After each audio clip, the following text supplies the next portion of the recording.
Hello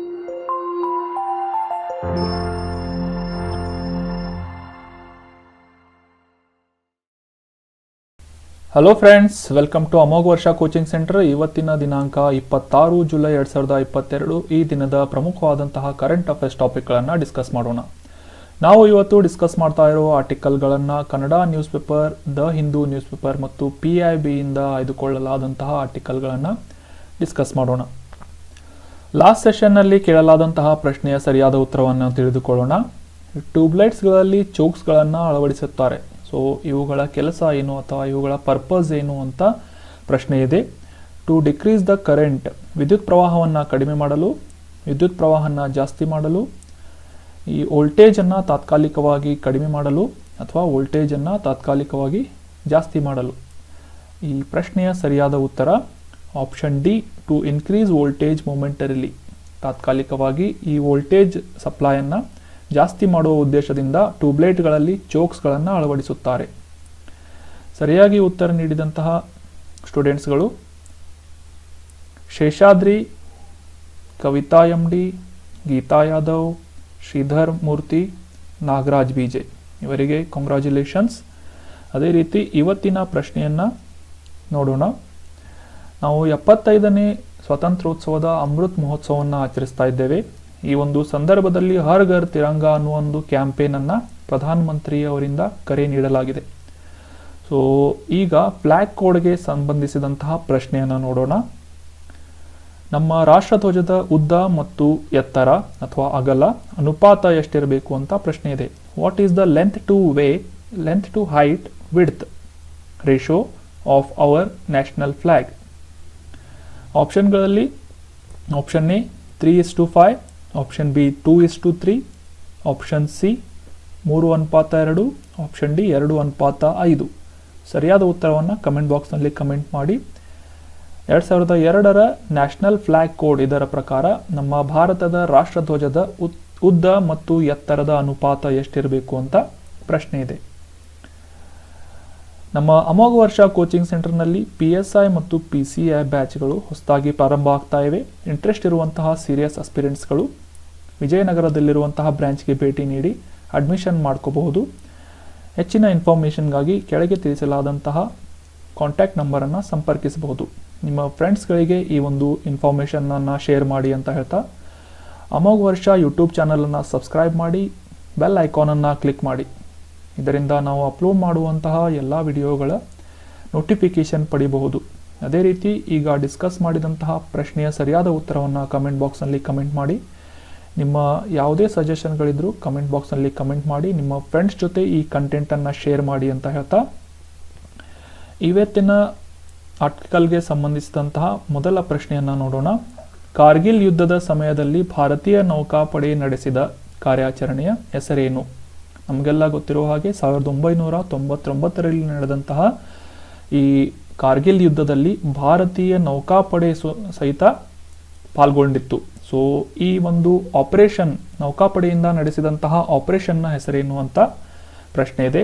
operation ವಜ್ರ, operation Vijay, operation ಢಾಲ್, operation Talwar ಅಂತ. ಸರಿಯಾದ ಉತ್ತರವನ್ನು ಈ ಆರ್ಟಿಕಲ್ ಡಿಸ್ಕಸ್ ಮಾಡುವುದರೊಂದಿಗೆ ತಿಳಿದುಕೊಳ್ಳೋಣ. 26 ಜುಲೈ 2022ರಂದು 23ನೇ ಕಾರ್ಗಿಲ್ ವಿಜಯ ದಿವಸವನ್ನು ಆಚರಿಸ್ತಾ ಇದ್ದೇವೆ.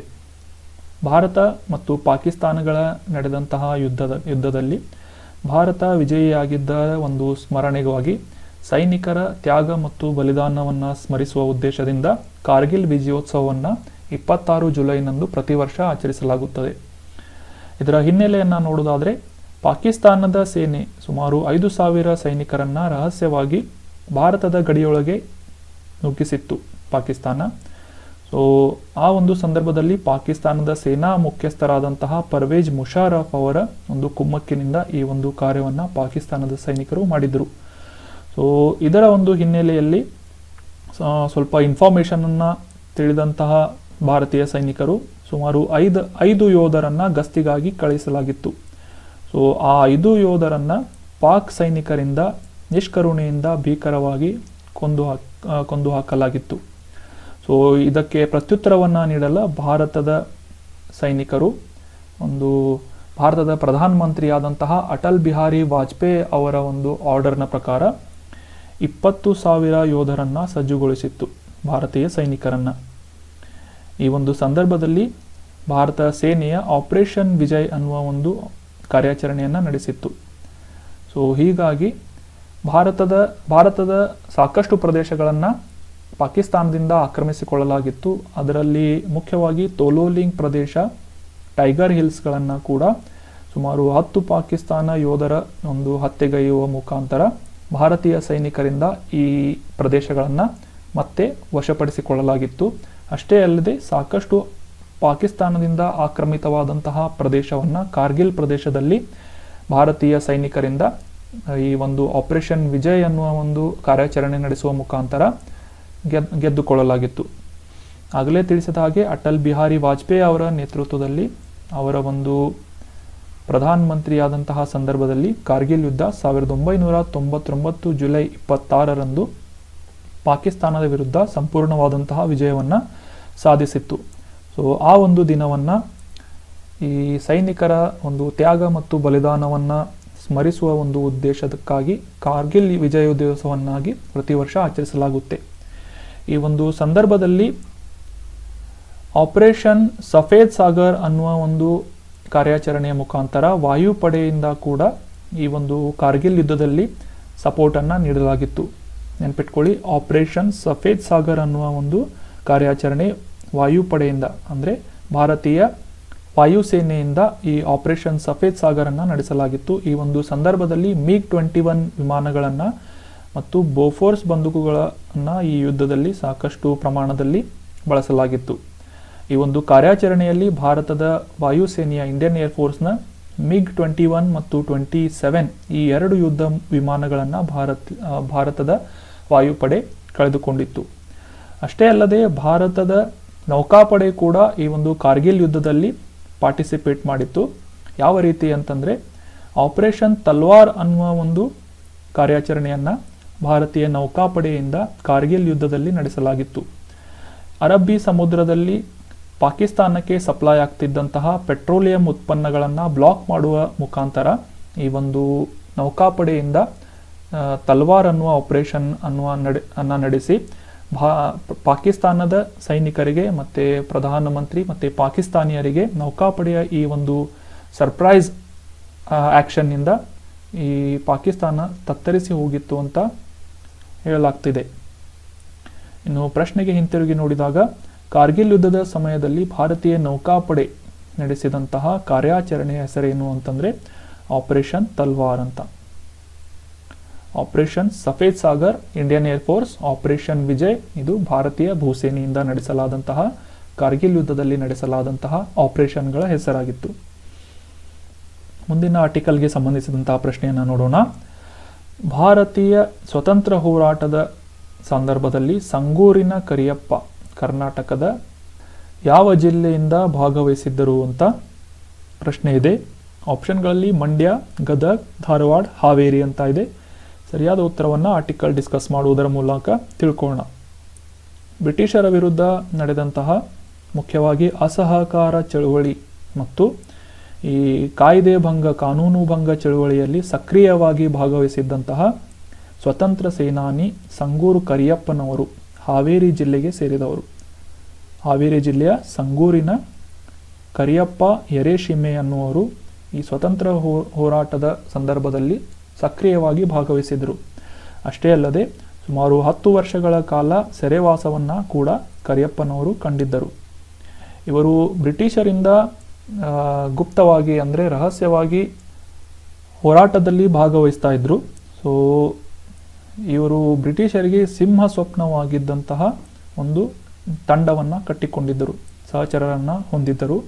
ಬ್ಯಾಡಗಿ ರೈಲು ನಿಲ್ದಾಣವನ್ನು ಬೆಂಕಿ ಹಚ್ಚಿದ್ದರು, ಮಾಸೂರು ಚಾವಡಿಯನ್ನು ಸುಟ್ಟಿದ್ರು, ಅರಣ್ಯ ಅಧಿಕಾರಿಯ ಹಣವನ್ನು ಕೊಳ್ಳೆ ಹೊಡೆದಿದ್ದರು, ಸರ್ಕಾರಿ ದಾಖಲೆಗಳನ್ನು ನಾಶ ಮಾಡಿ ಅಂಚೆ ತಂತಿಗಳ ಒಂದು ಕಮ್ಯುನಿಕೇಷನ್ ಲೈನನ್ನು ಕೂಡ ಕಟ್ ಮಾಡಿದ್ರು. ಹೀಗೆ 10 ಬಗೆಯ ಒಂದು ಬ್ರಿಟಿಷರ ವಿರುದ್ಧ ನಡೆದಂತಹ ಹೋರಾಟಗಳಲ್ಲಿ ಭಾಗವಹಿಸಿ ಬ್ರಿಟಿಷರಿಗೆ ಸಿಂಹ ಸ್ವಪ್ನರಾಗಿದ್ದರು ಅಂತ ಹೇಳ್ತಾ ಇದ್ದಾರೆ. ಈ ಸಂಗೂರು ಕರಿಯಪ್ಪನವರು ವೇಷಧಾರಿಯಾಗಿ ದಶರಥ ಅನ್ನುವ ಹೆಸರಿನಿಂದ ತಲೆಮರೆಸಿಕೊಂಡು ಬ್ರಿಟಿಷರಿಂದ ತಪ್ಪಿಸಿಕೊಳ್ತಾ ಇದ್ರು. ಸೊ ಇವರನ್ನ ಹುಡುಕಿಕೊಟ್ಟುವರಿಗೆ ಆ ಒಂದು ಸಂದರ್ಭದಲ್ಲಿ 500 ರೂಪಾಯಿಗಳ ಬಹುಮಾನವನ್ನು ಕೂಡ ಬ್ರಿಟಿಷ್ ಸರ್ಕಾರದಿಂದ ಘೋಷಿಸಲಾಗಿತ್ತು. 1943ರಲ್ಲಿ ಒಮ್ಮೆ ಇವರನ್ನ ಹಿಡಿಯಲು ಇವರಿದ್ದಂತಹ ಒಂದು ಜೋಳದ ಹೊಲದ ಸುತ್ತ ಬ್ರಿಟಿಷರು ತಮ್ಮ ಸೈನಿಕರನ್ನ ನಿಲ್ಲಿಸಿದ್ದರು. ಅದೇ ಒಂದು ಸಂದರ್ಭದಲ್ಲಿ ಆ ಹೊಲದಲ್ಲಿ ಬಾಂಬನ್ನು ಕೂಡ ಇಡಲಾಗಿತ್ತು ಬ್ರಿಟಿಷರಿಂದ. ಸೊ ಈ ಸಂದರ್ಭದಲ್ಲಿ ತಮ್ಮ ಸಹಚರರನ್ನ ರಕ್ಷಿಸುವ ಉದ್ದೇಶದಿಂದ ಈ ಬಾಂಬನ್ನು ಕೈಯಿಂದ ಹಿಡಿದಿಟ್ಟುಕೊಂಡು ಸ್ವತಂತ್ರ ಸೇನಾನಿ ಕಾರ್ಯಪ್ಪ ಅವರು ತಮ್ಮ ಬಾಂಬ್ ಸಿಡಿಯುವುದರ ಕಾರಣಕ್ಕಾಗಿ ತಮ್ಮ ಬಲಗೈಯನ್ನು ಕೂಡ ಕಳೆದುಕೊಂಡಿದ್ದರು. ಇವರಿಗೆ 10 ವರ್ಷ ಕಾರಾಗೃಹ ಶಿಕ್ಷೆ ಕೂಡ ಆಗಿತ್ತು. ಇವರು ಹಾವೇರಿ ತಾಲೂಕಿನ ಸಂಗೂರು ಗ್ರಾಮಕ್ಕೆ ಸೇರಿದವರಾಗಿದ್ದರಿಂದ ಆ ಒಂದು ಸಂಗೂರು ಗ್ರಾಮದಲ್ಲಿ ಇವರ ಪುತ್ಥಳಿಯನ್ನ ಕೂಡ ಸ್ಥಾಪನೆ ಮಾಡಲಾಗಿದ್ದು, ಇವರ ಸ್ಮರಣಾರ್ಥವಾಗಿ ಈ ಒಂದು ಸ್ವತಂತ್ರ ಹೋರಾಟದಲ್ಲಿ ಕರ್ನಾಟಕದ ಪಾತ್ರ ಅನ್ನುವ ಟೈಟಲ್ನಲ್ಲಿ ಪ್ರತಿದಿನ ನ್ಯೂಸ್ ಪೇಪರ್ನಲ್ಲಿ ಈ ಒಂದು ಆರ್ಟಿಕಲ್ಗಳನ್ನು ನೀಡಲಾಗ್ತಾ ಇದೆ. ಇನ್ನು ಪ್ರಶ್ನೆಗೆ ಹಿಂತಿರುಗಿ ನೋಡಿದಾಗ ಸ್ವತಂತ್ರ ಹೋರಾಟಗಾರರಾದಂತಹ ಸಂಗೂರಿನ ಕರಿಯಪ್ಪನವರು ಕರ್ನಾಟಕದ ಹಾವೇರಿ ಜಿಲ್ಲೆಯ ಸಂಗೂರಿನ ಗ್ರಾಮದವರಾಗಿದ್ದರು. ನಮ್ಮ ಮುಂದಿನ ಪ್ರಶ್ನೆಯ ಒಂದು ಸ್ಟೇಟ್ಮೆಂಟ್ ರೂಪದಲ್ಲಿದೆ. ಒಲಿಂಪಿಕ್ ಚಿನ್ನದ ಪದಕವನ್ನು ಪಡೆದಂತಹ ನೀರಜ್ ಚೋಪ್ರಾ ಅವರು ವಿಶ್ವ ಅಥ್ಲೆಟಿಕ್ಸ್ ಚಾಂಪಿಯನ್ಶಿಪ್ನಲ್ಲಿ ಚಿನ್ನದ ಪದಕವನ್ನು ಗೆದ್ದಿದ್ದಾರೆ ಅಂತ ಪ್ರಶ್ನೆ ಇದೆ, ಸ್ಟೇಟ್ಮೆಂಟ್ ಇದೆ. ಇದು ಸರಿ ಅಥವಾ ತಪ್ಪು ಅಂತ ಈ ಆರ್ಟಿಕಲ್ ಡಿಸ್ಕಸ್ ಮಾಡುವುದರ ಮೂಲಕ ತಿಳ್ಕೋಣ. ಟೋಕಿಯೋ ಒಲಿಂಪಿಕ್ ಗೋಲ್ಡ್ ಮೆಡಲಿಸ್ಟ್ ಆದಂತಹ ನೀರಜ್ ಚೋಪ್ರಾ ಅವರು ರೀಸೆಂಟ್ ಆಗಿ ನಡೆದಂತಹ ವರ್ಲ್ಡ್ ಅಥ್ಲೆಟಿಕ್ ಚಾಂಪಿಯನ್ಶಿಪ್ನಲ್ಲಿ ಸಿಲ್ವರ್ ಮೆಡಲ್ ರಜತ ಪದಕವನ್ನು ಪಡೆದಿದ್ದಾರೆ.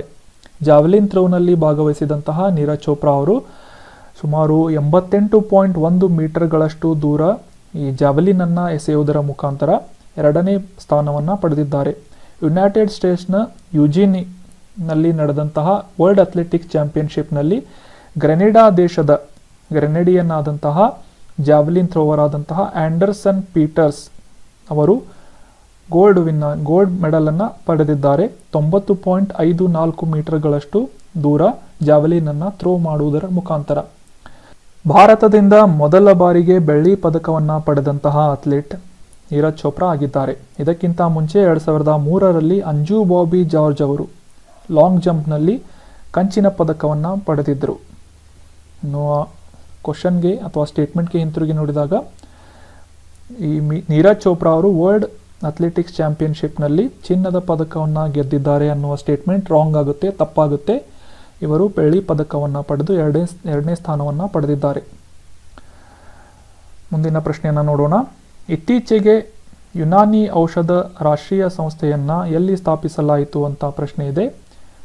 ಆಪ್ಷನ್ಗಳಲ್ಲಿ ಮೀರತ್, ಗಾಜಿಯಾಬಾದ್, ಹೈದರಾಬಾದ್, ಬೆಂಗಳೂರು ಅಂತ ಸರಿಯಾದ ಉತ್ತರವನ್ನು ಆರ್ಟಿಕಲ್ ಡಿಸ್ಕಸ್ ಮಾಡುವುದರ ಮೂಲಕ ತಿಳ್ಕೋಣ. ರೀಸೆಂಟಾಗಿ ನಮ್ಮ ಆಯುಷ್ ಮಿನಿಸ್ಟರ್ ಆದಂತಹ ಶ್ರೀ ಸರ್ಬಾನಂದ ಸೋನೋವಾಲ್ ಇವರು national institute of Unani medicine ಇದನ್ನು ಉತ್ತರ ಪ್ರದೇಶದ ಗಾಜಿಯಾಬಾದ್ನಲ್ಲಿ ಸ್ಥಾಪನೆ ಮಾಡಿದ್ದಾರೆ. ಇನ್ನು ಈ ಇನ್ಸ್ಟಿಟ್ಯೂಟ್ ಬಗ್ಗೆ ತಿಳ್ಕೊಳ್ಳೋದಾದರೆ national institute of Unani medicine Unani ಔಷಧ ಪದ್ಧತಿಗೆ ಸಂಬಂಧಿಸಿದಂತಹ ಪದವಿಗಳನ್ನು ಅಂದರೆ ಡಾಕ್ಟರ್ ಪದವಿಗಳನ್ನು ಮತ್ತು ಪೋಸ್ಟ್ ಗ್ರಾಜ್ಯುಯೇಟ್ ಡಾಕ್ಟರ್ಗಳ ಪದವಿಯನ್ನು ನೀಡುವಂತಹ ಕೋರ್ಸ್ಗಳನ್ನು ಈ ಒಂದು ಸಂಸ್ಥೆಯಿಂದ ನೀಡಲಾಗ್ತಾ ಇದ್ದು 14 ಡಿಪಾರ್ಟ್ಮೆಂಟ್ಗಳನ್ನು ಈ ಒಂದು ಸಂಸ್ಥೆ ಹೊಂದಿದೆ. ಬೆಂಗಳೂರಿನ ನಂತರ ಸ್ಥಾಪನೆಯಾದಂತಹ ಯುನಾನಿ ಔಷಧ ಪದ್ಧತಿಗೆ ಸಂಬಂಧಿಸಿದಂತಹ 2ನೇ ಸಂಸ್ಥೆ ಈ ಗಾಜಿಯಾಬಾದ್ನ ಉತ್ತರ ಪ್ರದೇಶದ ಗಾಜಿಯಾಬಾದ್ನಲ್ಲಿ ಸ್ಥಾಪನೆಗೊಂಡಿದೆ. ಇನ್ನು ಪ್ರಶ್ನೆಗೆ ಹಿಂತಿರುಗಿ ನೋಡಿದಾಗ ಇತ್ತೀಚೆಗೆ ಯುನಾನಿ ಔಷಧ ರಾಷ್ಟ್ರೀಯ ಸಂಸ್ಥೆಯನ್ನು ಎಲ್ಲಿ ಸ್ಥಾಪಿಸಲಾಯಿತು ಅಂತಂದರೆ ಉತ್ತರ ಪ್ರದೇಶದ ಗಾಜಿಯಾಬಾದ್ನಲ್ಲಿ. Option B is right answer. ನಮ್ಮ ಮುಂದಿನ ಆರ್ಟಿಕಲ್ ಬುಡಕಟ್ಟು ದಂಗೆಗಳ ಬಗ್ಗೆ ಇದೆ. ನಮಗೆಲ್ಲ ಗೊತ್ತಿರುವ ಹಾಗೆ 15ನೇ ರಾಷ್ಟ್ರಪತಿಯಾದಂತಹ ದ್ರೌಪದಿ ಮುರ್ಮು ಅವರು ಸಂತಾಲ್ ಬುಡಕಟ್ಟು ಜನಾಂಗಕ್ಕೆ ಸೇರಿದಂಥವರು. ಸೊ ಇವರು ಪ್ರಮಾಣ ವಚನವನ್ನು ಸ್ವೀಕರಿಸಿಕೊಂಡಾದ ನಂತರ ಈ ಬುಡಕಟ್ಟು ಜನಾಂಗಗಳು ಈ ಸ್ವತಂತ್ರ ಹೋರಾಟದಲ್ಲಿ ಭಾಗವಹಿಸಿ ಮಾಡಿದಂತಹ ಕೊಡುಗೆಗಳನ್ನು ಸ್ಮರಿಸಿದರು. ಇವರು ಭಾರತದಿಂದ ಬುಡಕಟ್ಟು ಜನಾಂಗಕ್ಕೆ ಸೇರಿದಂತಹ ರಾಷ್ಟ್ರಪತಿಯಾದಂತಹ ವ್ಯಕ್ತಿಯಲ್ಲಿ ಮೊದಲನೆಯವರಾಗಿದ್ದಾರೆ. 2ನೇ ಮಹಿಳಾ ರಾಷ್ಟ್ರಾಧ್ಯಕ್ಷೆ ಕೂಡ ಆಗಿದ್ದಾರೆ. ಸೊ ಈ ಬುಡಕಟ್ಟು ಜನಾಂಗಕ್ಕೆ ಸಂಬಂಧಿಸಿದಂತಹ ಕೆಲವೊಂದು ದಂಗೆಗಳು ಸ್ವತಂತ್ರ ಹೋರಾಟದ ಸಂದರ್ಭದಲ್ಲಿ ನಡೆದಿದ್ದವು. ಸೊ ಅವುಗಳ ಕುರಿತಾದಂತಹ ಕೆಲವೊಂದಿಷ್ಟು ಮಾಹಿತಿಯನ್ನು ತಿಳಿದುಕೊಳ್ಳೋಣ. ಮೊದಲನೇದಾಗಿ ಸಂತಾಲ್ ರೆವಲ್ಯೂಷನ್ ಅಥವಾ ಸಂತಾಲ್ ದಂಗೆಯ ಬಗ್ಗೆ ತಿಳ್ಕೊಳ್ಳೋದಾದ್ರೆ, ಈ ಸಂತಾಲ್ ರೆವಲ್ಯೂಷನ್ ಜೂನ್ 30, 1855ರಲ್ಲಿ ನಡೆದಿತ್ತು. ಅಂದರೆ ನಮ್ಮ ಭಾರತದ ಸ್ವತಂತ್ರ ಸಂಗ್ರಾಮ ಅಥವಾ ಸಿಪಾಯಿ ಮ್ಯೂಟಿನಿ ಆಗೋದಕ್ಕಿಂತ ಮುಂಚೆ ನಡೆದಿತ್ತು. ಸುಮಾರು 10,000 ಸಂತಾಲಿ ಜನರನ್ನು ಸೇರಿಸಿಕೊಂಡು ಕಾನೋ ಮುರ್ಮು, ಚಾಂದ್ ಮುರ್ಮು, ಭೈರಬ್ ಮುರ್ಮು, ಸಿದ್ಧೋ ಮುರ್ಮು ಈ 4 ಜನರ ನಾಯಕತ್ವದಲ್ಲಿ 10,000 ಸಂತಾಲ್ ಜನರನ್ನು ಸೇರಿಸಿಕೊಂಡು ಬ್ರಿಟಿಷ್ ಈಸ್ಟ್ ಇಂಡಿಯಾ ಕಂಪನಿಯ ವಿರುದ್ಧ ಮತ್ತು ರೆವೆನ್ಯೂ ಆಫಿಷಿಯಲ್ಸ್ ಅಥವಾ ಈ ಕಂದಾಯ ಅಧಿಕಾರಿಗಳು, ಜಮೀನ್ದಾರರು ಮತ್ತು ಕರಪ್ಟ್ ಮನಿ ಲೆಂಡರ್ಸ್ ಇವರ ವಿರುದ್ಧ ಈ ಸಂತಾಲ್ ರೆವಲ್ಯೂಷನ್ ನಡೆದಿತ್ತು. ಇನ್ನು ಎರಡನೆಯದಾಗಿ ಪೈಕಾ ಅನ್ನುವ ರಿಬೆಲಿಯನ್, ಪೈಕಾ ದಂಗೆ 1817ರಲ್ಲಿ ಮೊದಲ ಬಾರಿಗೆ ಒಡಿಶಾದಲ್ಲಿ ನಡೆದಿತ್ತು. ಇದನ್ನು ಭಾರತದ ಆಕ್ಚುಯಲ್ ಆಗಿ ಫಸ್ಟ್ ವಾರ್ ಆಫ್ ಇಂಡಿಪೆಂಡೆನ್ಸ್, ಪ್ರಥಮ ಸ್ವತಂತ್ರ ಸಂಗ್ರಾಮ ಅಂತ ಕೂಡ ಕರೆಯಲಾಗುತ್ತದೆ. ಒಡಿಶಾದ ಕುರ್ದಾ ಅನ್ನುವ ಪ್ರದೇಶದಲ್ಲಿ ಪೈಕಾ ರಿಬೆಲಿಯನ್ ನಡೆದಿತ್ತು. ನೆನ್ಪಿಟ್ಕೊಳ್ಳಿ, ಈ ರೀತಿಯಾದಂತಹ ಕ್ವಶನ್ಗಳನ್ನು ಮ್ಯಾಚ್ ದ ಫಾಲೋವಿಂಗ್ಗಳಲ್ಲಿ ಕೂಡ ಕೇಳಬಹುದು.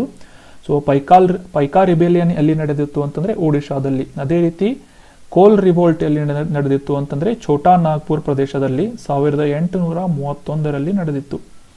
ಭೀಲ್ ಅನ್ನುವ ಒಂದು ದಂಗೆ, ಭೀಲ್ ಜನರ ದಂಗೆ, ಭೀಲ್ ಅಪ್ರೈಸಿಂಗ್ ಅನ್ನುವ ಹೆಸರಿನಿಂದ ಮಹಾರಾಷ್ಟ್ರದ ಖಾನ್ದೇಶ್ ಪ್ರದೇಶದಲ್ಲಿ ನಡೆದಿತ್ತು.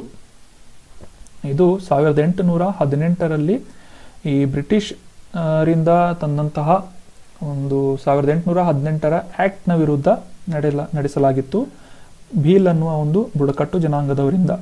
ಸೊ ಈ ಭೀಲ್ ಅಪ್ರೈಸಿಂಗ್ ಅನ್ನ ಲೀಡ್ ಮಾಡಿದ್ದಂತಹ ವ್ಯಕ್ತಿ ಸೇವಾರಾಮ್ ಅಂತ, ಈ ಒಂದು ಇವರ ನಾಯಕತ್ವದಲ್ಲಿ ಈ ಭೀಲ್ ಅಪ್ರೈಸಿಂಗ್ ನಡೆದಿತ್ತು. So that was all about today's discussion friends. ನಿಮ್ಮ ಯಾವುದೇ ಸಜೆಷನ್ಗಳಿದ್ರೆ ಕಮೆಂಟ್ ಬಾಕ್ಸ್ನಲ್ಲಿ ಕಮೆಂಟ್ ಮಾಡಿ. ಅದೇ ರೀತಿ ನಾವು ಕೇಳಿದಂತಹ GK ಪ್ರಶ್ನೆಯ ಉತ್ತರವನ್ನು ಕಮೆಂಟ್ ಬಾಕ್ಸ್ನಲ್ಲಿ ಕಮೆಂಟ್ ಮಾಡಿ ಅಂತ ಹೇಳ್ತಾ, thank you so much for joining the discussion. Have a nice day.